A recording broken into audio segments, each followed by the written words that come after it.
오늘은 함량 미달의 바벨론에서 살아가기라는 이제 제목으로 말씀을 좀 나누려고 하는데요. 여러분 유레카라는 그런 단어 그 어원 아시죠? 알아냈다 뭐 이런 뜻인데 그 이제 아르키메데스에 관한 그런 일화지 않습니까? 그러니까 아르키메데스가 있는데 그때 그 왕이 자기가 이제 금 한 큰 덩어리를 주고서 금 세공 이제 보석 세공하는 사람한테 이걸 가지고 왕관을 만들어 줘라. 그래서 이제 왕관을 만들어서 가져왔는데 이게 무게는 재보니까 내가 준 거랑 똑같은데 아무리 봐도 이게 미심쩍은 거예요. 아무래도 이제 금보다 은이 훨씬 싸니까 좀 바꿔치기 섞어가 산 것 같아가지고 미심쩍은데 이거 뭐 방법이 없고 요즘 같으면야 뭐 기술이 발전됐으니까 해볼 수 있었을 텐데 그때는 그 방법이 없으니까 그때 이제 천재라고 불리는 아르키메데스한테 가서 부탁을 하는 거죠. 이게 진짜로 내가 준 순금으로 만든 건지 한번 밝혀봐라. 그런데 뭐 아르키메데스가 그 당시에 뭐 없지 않습니까? 기술이 없으니까 고민하다가 아예 안 되겠다, 사우나나 하자 하고서 이제 목욕탕 가가지고 욕조에 탁 들어갔는데 자기 몸에 부피만큼 물이 넘쳐 흐르는 걸 보면서 이게 물건이라는 게 질량만 있는 게 아니라 부피도 있는 거구나. 그리고 질량하고 부피하고 합치면 이게 밀도라는 게 나오는 건데 금의 밀도와 은의 밀도가 다를 테니까 이렇게 계산해가지고 해보면 그게 되는지 안 되는지 알겠다 해가지고서 유레카 외치면서 빨개 벗고 뛰어나왔다. 그게 이제 유레카잖아요.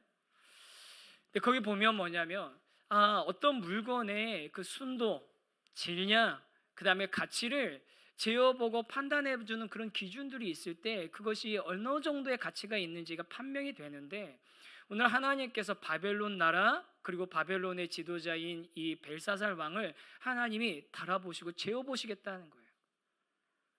함량을 점검해 보시겠다고 하시는 거죠. 지금 이 바벨론 나라 거대한 나라인데 하나님의 손에 이 바벨론 나라를 재어보시겠다는 하나님의 저울이 들려지게 되는 겁니다. 오늘 이야기는 첫 번째 주제는 이겁니다. 한번 같이 읽어보겠습니다. 시작. 하나님의 손에 저울이 들려지다. 더 정확하게 보면 하나님께서 저울을 손에 드셨다. 느부갓네살이 이제 하나님에 대해서 이제 단계적인 그런 성장이 있고 나서 그 후대 왕이 바벨론을 다스리거든요. 이제 여기서 이제 약간 역사의 혼란이 있다 그러면서 성경 거짓말이다 뭐 이런 사람들이 있어요. 근데 그건 진짜 하나만 알고 둘은 모르는 건데 왜냐하면 역사적으로 보면 느부갓네살 왕의 아들로서 나라를 다스렸던 사람이 누구냐면 나보니두스라는 왕입니다.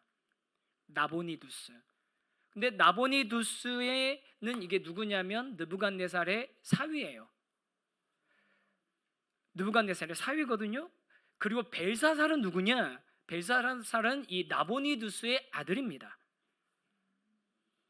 그러니까 느부갓네살의 아들이 벨사살이 아닌 거예요. 우리가 괜히 그렇게 얘기했다고는 진짜 역사 잘하는 사람한테 가서 봐라 성경 거짓말이지 않냐 이런 얘기 듣습니다.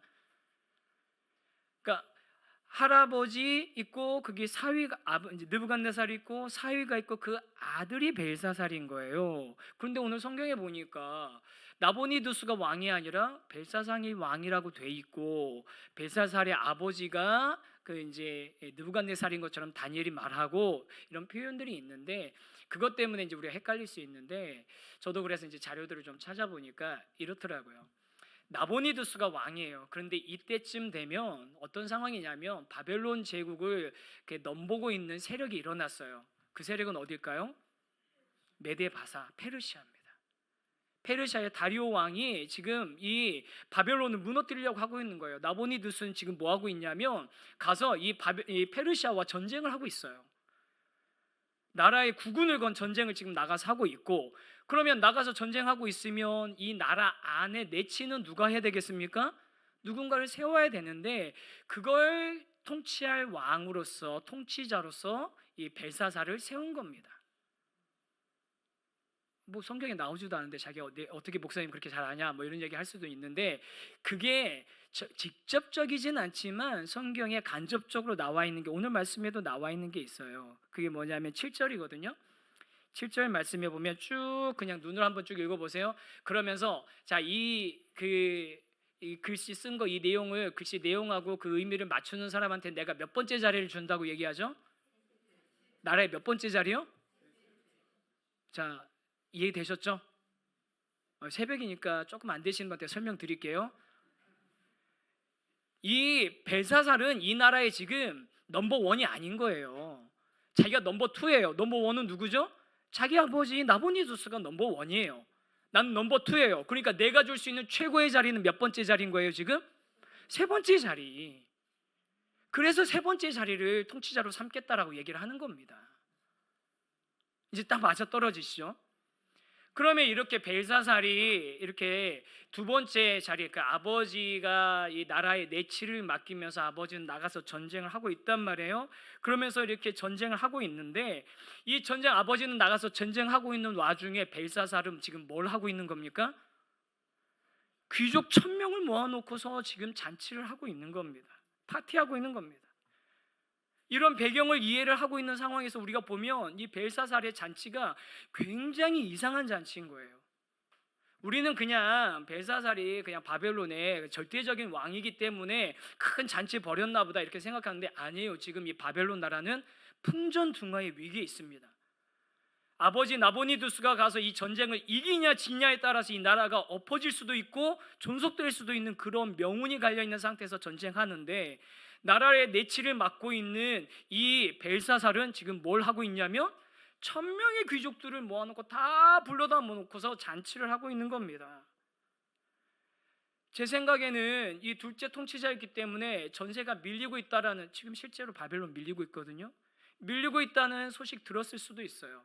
그리고 어떤 신학자들은 이미 이 바벨론 성이, 바벨론 이제 성곽을 쌓아놨거든요. 성 앞에 이미 페르시아군이 와서 진치고 있고, 그래서 이날 저녁에 벨사살이 암살당하고 아니면 죽고 바로 그다음 나라가 바뀌는 그런 순간이었을 수도 있다라고 얘기를 하시더라고요.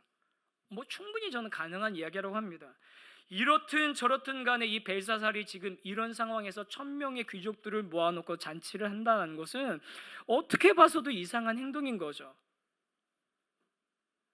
뭐 이렇게 얘기하시는 분도 있어요. 아, 벨사살이 지금 나라가 위태위태하니까 오히려 나라가 건재하다는 걸 보여주려고 귀족들을 모아가지고서 잔치를 했다. 뭐 얼마든 그럴 수도 있다고 생각합니다.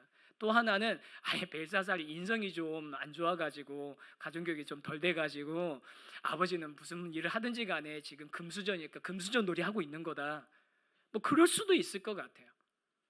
근데 이러나 저러나 벨사살이 이렇게 잔치를 벌이는데 그 자리가 어떤 자리가 되냐면 하나님께서 바벨론과 벨사살 왕을 저울에다 달아놓고서 재어보시는 순간이 되는 겁니다.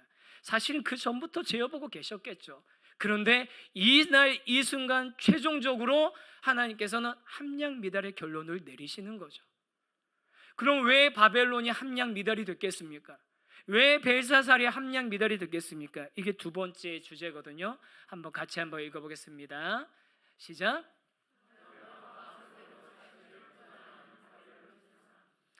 허영과 허세로 자신을 포장하고 있기 때문에 이들은 함량미달인 겁니다.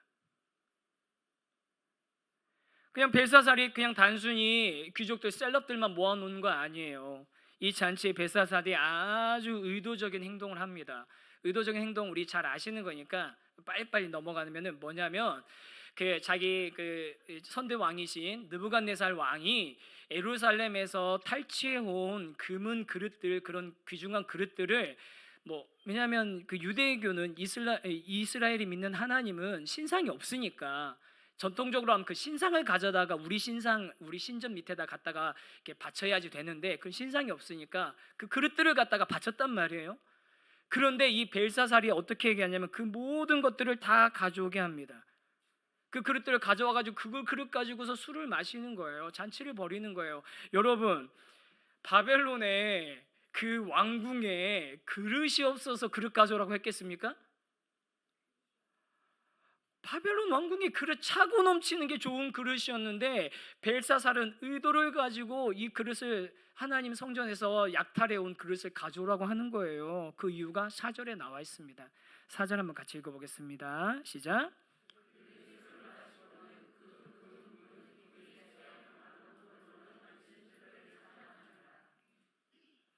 이제 그 유대인들에게 이제 전해오는 전승에 의하면 벨사살이 유난히 유대인들을 싫어했대요. 그러니까 유난히 유대인들을 좀 박해를 하면서 유대인들에 대해서 되게 안 좋은 감정을 가지고 있었다고 합니다. 그런 그 감정을 아마 표현하는 그런 자리였을 수도 있을 것 같아요. 뭐 느부갓네살이 다니엘이나 친구들을 중용하는 것 때문에 그랬는지 어땠는지는 모르겠어요.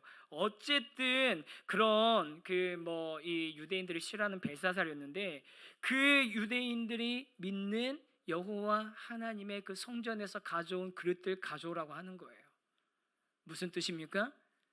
유대인들이 유일신 하나님 믿는다고 하면서 잘난 척하지만 니네 신은 결국은 우리한테 져서 포로로 끌려온 패배한 신이야.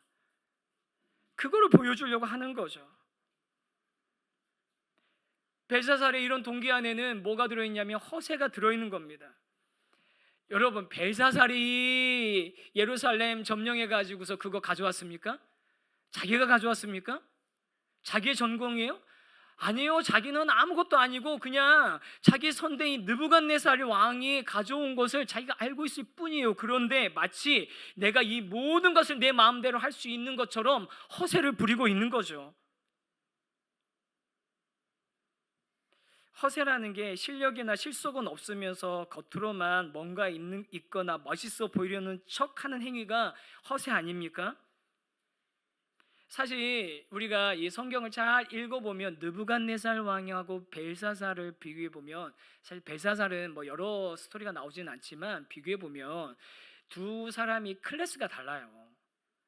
느부갓네살은 굉장히 훌륭한 지도자이고 탁월한 리더였고, 그 다음에 여러 가지 어려운 일들을 잘 극복해 나가는 그런 사람이었고 했는데, 나라를 잘 이끌어 나간 사람이었는데, 벨사살은 굉장히 간이 좀 작았던 것 같아요.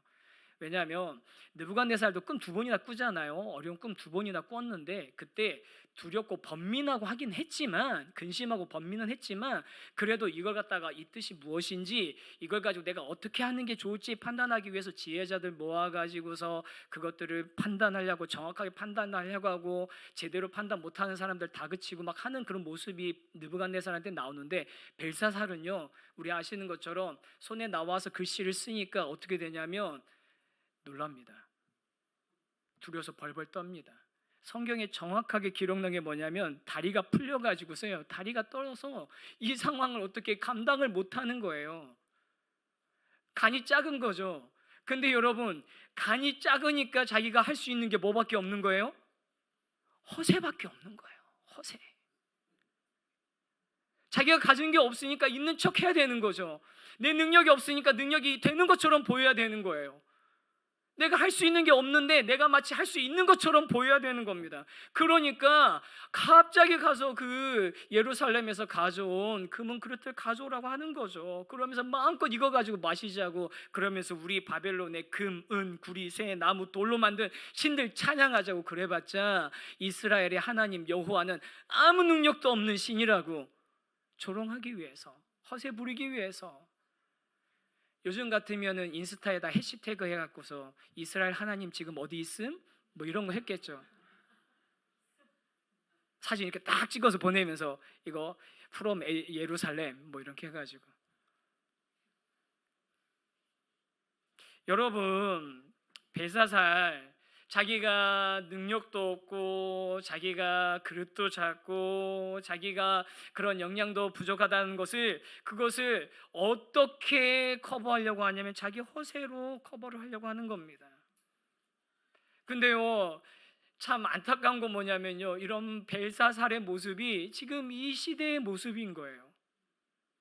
벨사살의 모습이, 바벨론의 그 지도자인 벨사살의 모습이 지금 이 세상의 모습인 겁니다. 여러분, 그 전세 사기, 제가 전에 그 설교 때 전세 왕이라고 부르는 거 저는 불만이라고 했는데, 왜 왕입니까? 그게 전세 사기꾼이지. 그 전세 사기꾼이 왜 그렇게 전세 사기를 할 수 있었습니까? 물론 다른 여러 가지 구조도 있었지만 벤츠 최고급 모델 타고 다니고 손에 롤렉스 시계 차고 다니고, 저 사람 어설한 것 같은데 야 저런 거 타고 다니는 거 보니까 뭐가 있긴 있나 보네. 여러분, 그럼 뭐 이렇게 투자 사기 당하고 뭐 그런 사람들 보면 다 인스타 같은 거 보면은 아주 최고급 외제차, 최고급 명품들, 최고급 휴양지, 막 호텔에서 막 잔치하고 엄청 럭셔리한 그런 삶을 사는 거 보면서, 야, 이 사람 대단하다. 이 사람 성공하고 있네. 이 사람이 가진 거 저 사람하고 같이 하면 우리도 성공할 수 있겠네. 저렇게 될 수 있겠네. 남의 돈 가지고서 그렇게 허세를 부렸던, 그런 모습들에 그런데 수없이 많은 사람들이 속아서 넘어가고 당하고 있는 거지 않습니까? 그런데 이 모습이 벨사살의 모습이 지금 우리 현대 시대의 모습인 겁니다. 인스타 제가 말씀드렸는데 저는 인스타는 안 하고 있는데 누가 인스타 해야 되는 거 아니냐 막 그러는데 이거 어떻게 해야 되는지 제가 몰라서 못 하고는 있는데 인스타나 SNS 같은 거 그런 거 보면 요즘은 그게 너무 허세를 자랑하는 장이 돼버린 것 같아요. 평생 한 번 하는 그런 모습 보면서 우리는 다른 사람들은 다 저렇게 살고 있는데 나만 비참한 나만 별 볼 일 없는 그런 삶을 살고 있는 것처럼 그런 느낌 갖게 되는 게 그 SNS 아닙니까? 그런데 저만 이렇게 생각하는 게 아니더라고요. 올해 6월 15일자 미국 월스트리트 저널 유명한 그 신문이잖아요. 경제 신문이잖아요. 미국 월스트리트 저널 일면에 한국에 관한 기사가 하나 나왔습니다. 이 기사가 뭐가 나왔냐면요. 한국의 결혼 장애물이 4,500달러짜리 프로포즈다라는 기사가 나온 거예요. 한국의 결혼의 장애물은 4,500달러짜리 프로포즈다라고 하면서 밑에 글이 뭐가 나오냐면요. 한국의 젊은이들이 호텔에서 명품백을 주면서 청혼하고 그것을 SNS에 올리는 게 일반적이라고. 그런데 이런 것 때문에 결혼율과 출산율은 점점 떨어지는 것 같다라고 그렇게 기자가 그거 갖다가 분석해서 거기다 글을 쓴 거예요. 4,500달러짜리 프로포즈. 뭐 그냥 대충 계산하면 500만 돈 넘는 그런 프로포즈를 한다는 거 아닙니까? 근데 여러분, 요즘 젊은 것들 진짜 생각이 없어. 그냥 그렇게 비난만 할 일인가요? 아니에요, 여러분. 우리가 비난하기 전에 왜 그럼 그들이 그렇게밖에 할 수 없는지 생각은 해보셨어요? 여러분 그런 얘기 한대요. 젊은 사람들이 아무것도 안 하고 아무것도 안 쓰고 아무것도 안 먹고 숨만 쉬면서 30년을 모아야지 집을 살 수 있대요. 숨만 쉬면서 30년을 모아야지 집을 살 수 있다고요. 그게 우리 사회라는 거예요. 이런 사회 안에서 내가 뭐라도 있는 것처럼 보이지 않으면 뭐라도 하지 않으면 내 인생의 가치는 너무 바닥인 것 같고 아무것도 없는 것 같고 루저 같아 보이니까 그런데도 그렇게 비싼 값어치를 치르면서라도 그런 일들을 하려고 하고 그렇게 하고 싶어 하고 받고 싶어 하고 그러니까 그렇게 못하니까 프로포즈할 엄두를 못 내고 결혼할 엄두를 못 내고 자녀 낳을 엄두를 못 낸다는 거예요. 너무 팍팍한 생활 때문에 오히려 과시 문화를 만들고 있다라고 거기서 지적을 하고 있더라고요. 너무 팍팍한 생활 때문에 과시 문화가 만들어졌대요. 벨사살도 똑같습니다. 자기가 당당하고 자신 있고 그 다음에 이 힘이 있으면 다른 거 가지고 과시할 필요가 없잖아요. 허세 부리는 이유가 뭐겠습니까? 내가 없으니까 부리는 거죠. 여러분 이 시대에 허세 부리고 그런 분들 또 우리 청년들이 그런 거 보면서 그냥 혀만 끌끌 찰 게 아니라 그들이 왜 그런 허세를 부려야 됐는지에 대해서 아니 왜 이런 세태가 생겼는지에 대해서 우리 함께 가슴 아파하면서 함께 기도하고 안타까워하고 격려해 줘야 되는 일인 겁니다. 이런 면에서 볼 때 이 벨사살이 이제 우리식으로 하면 인스타에 올리려고 1,000명 모아가지고서 귀족 불러놓고서 예루살렘에서 가져왔던 그 그릇들 찍어서 올리면서 그렇게 잔치하고 있을 때 그때 하나님께서는 그 촛불 그 뒤에 있는 석회로 된 벽에 손들이 나타나서 글씨를 쓰게 합니다. 벨사살 얼굴빛이 변합니다. 생각이 번민합니다.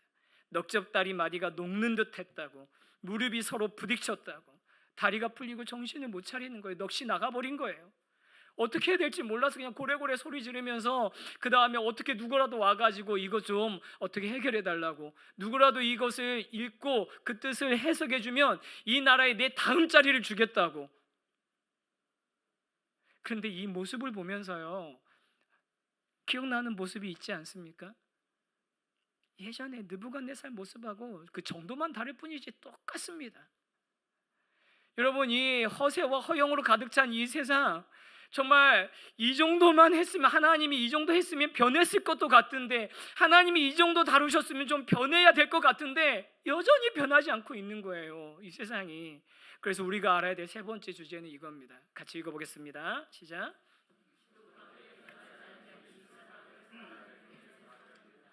지독하게 변하지 않는 이 세상을 살아가야 되는 겁니다.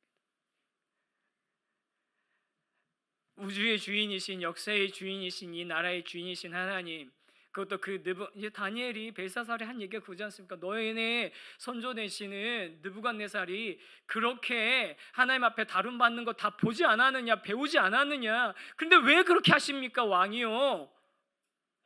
그 정도 했으면 바뀌고 그 정도 했으면 변화돼야 될 것 같은데 이 세상은 변하지 않아요. 지도자도 변하지 않고요, 그 밑에 지혜자들도 변하지 않아요. 그 지혜자들은 제가 보니까 벌써 3번이나 등장하는데 한 번도 뭘 제대로 맞춘 적이 없어. 처음에 못 맞췄을 때 그때 어떻게 처리했었어야 될 것 같아. 그 세상의 지혜자들은 못 맞추는 거예요. 또 이번에도 그 다니엘서에 여러 가지, 이번에 이제 준비하면서 보니까 여러 가지 주제가 있는데 그 주제 중에 하나, 중요한 주제가 하나가 뭐냐면 세상의 지혜로는 하나님을 알 수 없다라는 겁니다. 세상의 지혜로는 하나님을 알 수 없어요. 저는 그래서 이게 뭐 약간 좀 옆으로 빗나간 얘기지만 창조과학에 대해서 매우 조심스러운 입장입니다. 조금 더 직접적으로 얘기하면 저는 창조과학은 우리가 될 수 있으면 그것들을 우리가 배우려고 하지 않아야 된다고 생각합니다. 왜냐하면요, 여러분, 하나님이 하신 일을 과학적으로 설명하고 증명할 수 있다는 게 더 이상한 거 아닙니까?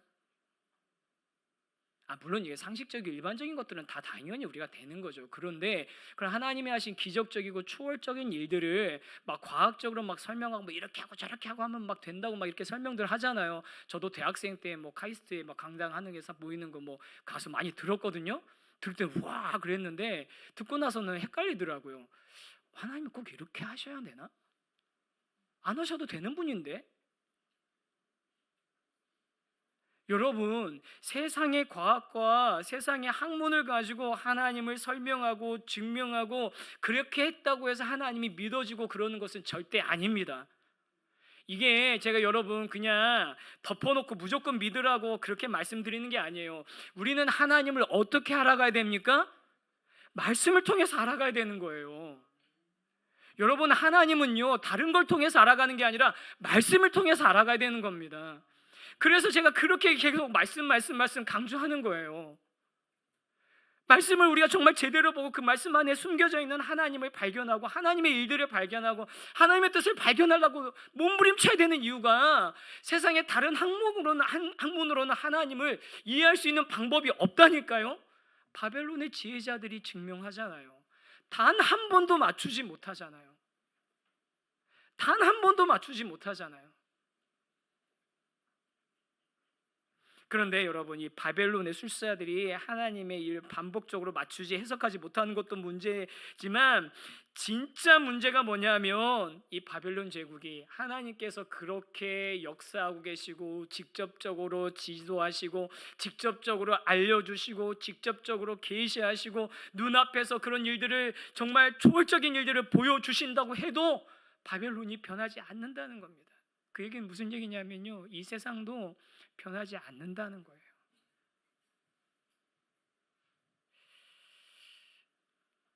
여러분, 되게 비관적인 얘기지만 제가 분명하게 확실하게 말씀드리겠습니다. 이 세상은요 점점 더 비관적이고 절망적이 될 겁니다. 특히 신앙에 대해서는요. 바벨론 제국 보면 그렇잖아요. 느부갓네살은 그렇게 포악하긴 했지만 그래도 예의는 있었어요. 그렇잖아요. 그래도 예의는 있었단 말이에요. 존중은 해줬어요. 그런데 벨사살은 어떻게 합니까? 이제는 그런 예의와 존중마저도 없습니다. 딱 지금 우리 사회가 기독교를 향해서 바라보는 게 그렇잖아요. 기대는 안 해도 그래도 존중은 해줬는데 예의는 갖춰줬는데 이제는요 없습니다. 그런데 그럼 이게 우리가 노력하고 잘 살면 그럼 이게 좋아질까요? 여러분, 이거 좋아지게 만들어야죠. 우리가 우리가 이거 바꿔야죠. 이 흐름 바꿔야죠. 해야죠. 해야 되는 건 당연하다고 생각합니다. 그런데 비관적으로 제가 확실하게 분명하게 말씀드립니다. 그런 일은 이 땅 가운데는 일어나지 않습니다. 그럼 언제 일어날까요? 모든 나라, 모든 민족, 모든 백성들이 하나님을 인정하고 하나님 앞에 정말로 하나님이 하나님이시라고 고백하는 나라 언제 일어나겠습니까? 주님 다시 오시는 마지막 때 일어나는 일입니다. 그러면 그 사이에 있는 끼어있는 우리들은 어떻게 해야 될까요? 그 사이에 끼어있는 우리는 어떻게 살아야 되겠습니까? 어차피 안 되는 거니까 포기하고 손 놓고 살아야 되는 겁니까? 세상의 흐름이 강하니까 우리는 그냥 떠내려 같이 휩쓸려 가면 되는 겁니까? 그렇지 않습니다. 노진준 목사님이 이 다니엘서 이 부분을 가지고 한 이야기가 있어요. 이거 한번 같이 읽어봤으면 좋겠는데요. 같이 읽겠습니다. 시작.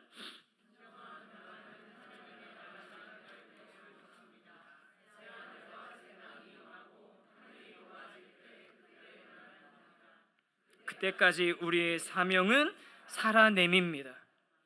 사랑하는 성도 여러분, 그때까지 저와 여러분의 사명은 살아냄인 줄 믿습니다. 저와 여러분의 사명은 살아냄입니다. 시간이 없어서 이제 짧게 말씀드릴게요. 저는 그냥 이 목회자로서 정말 죽었다 깨어나도 모르는 우리 성도님들의 삶에 괴로움이 있을 거라고 추측만 합니다. 이 설교를 제가 이렇게 준비를 했는데 아까 우리 직장 특성하면서 직장에서의 그 모습들을 이렇게 보여주시는데 제가 가슴이 뭉클한 거예요. 하나님이 그래 맞아. 너는 절대 목사들은 절대 이해 못하는 우리 성도들의 삶이 있다.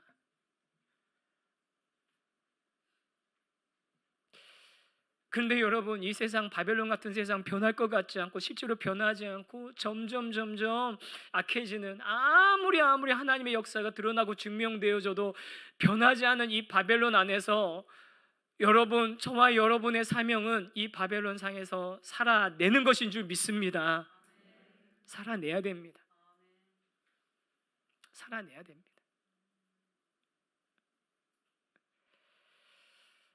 저 우리 성도님들 생각하면서 제가 이번 특세 준비하고 하면서 지난 여름 지나면서부터 다니엘서 정하고 묵상하면서 제 마음에 소망이 하나 있었거든요. 그게 뭐냐면 우리가 지금 어떤 시대에 살고 있는지 영적인 통찰력과 좀 분별력이 우리 성도님들 한 사람 한 사람들한테 생기고 우리가 이 바벨론 같은 세상이지만 이 시대를 품으면서 이 안에서 당당하게 살아낼 수 있으면 좋겠다라는 그런 소망이 저한테 있었습니다.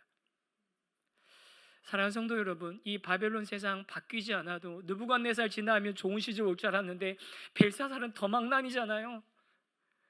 그렇게 세상은 바뀌지 않아도 저 여러분은 이 바벨론 세상에서 당당하게 하나님의 사람으로 살아낼 수 있게 되기를 간절히 소망합니다. 제가 다니엘서를 계속 읽다 보니까 이 다니엘이요 한 가지 가지고 있는 특징이 있어요. 뭐냐면 막 요동하지 않는 거예요. 어쩌면 그렇게 평정심을 잘 지키는지 모르겠어요. 징징거리지 않아요. 하나님 왜 그러시냐고 막 징징거리지 않는 거예요. 안 그렇겠습니까? 매일 3번 하나님 앞에 기도하면서 기도할 때마다 하나님 이게 도대체 어떻게 된 일입니까? 어떻게 살려고 하는 겁니까? 도대체 하나님 어떻게 하시려고 합니까? 계속 기도하고 그랬겠지만 그 다니엘이 세상에 나가서는 왕 앞에 서서는 어떻게 합니까?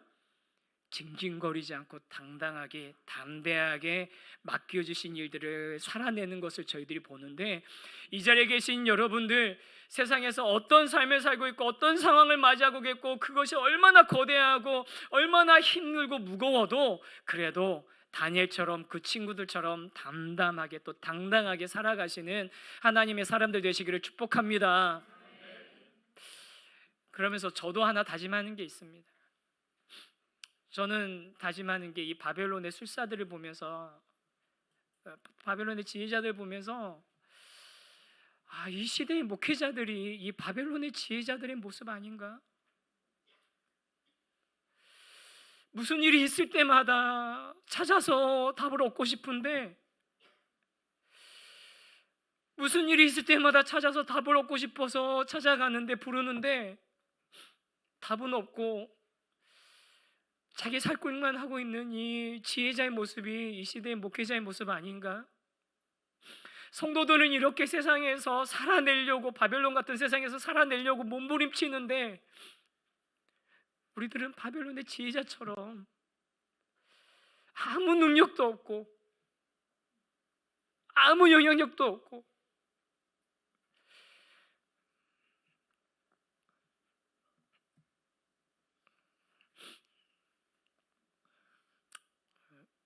저 위해서 기도 좀 부탁드릴게요.